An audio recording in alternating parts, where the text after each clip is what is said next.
O'sha blogeringni ota-onasi domda turadimi yoki hovlidami?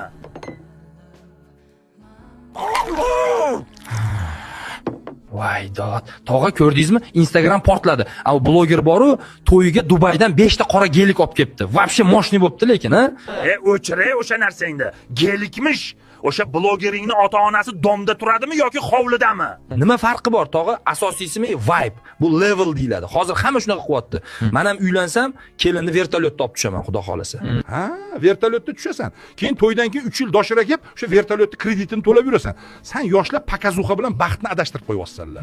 Tog'a, siz vobshe eskichasiz-da. Bu xotira-ku. Love story videolarini ko'ring, mazza qilasiz. Tavba.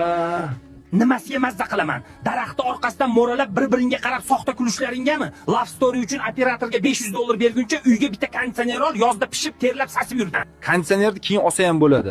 Lekin krutoy video Instagramda qoladi. Odamlar ko'rib, "Wow" deyish kerak.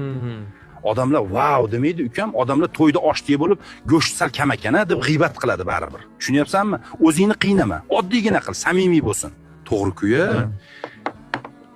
Lekin baribir 5 ta gelik vobshe dahshat turar ekan-da. Bori. Keyingi ko'rsatuvda qaysi mavzu bo'yicha gapirishamiz? Izohlarda yozing. Rahmat.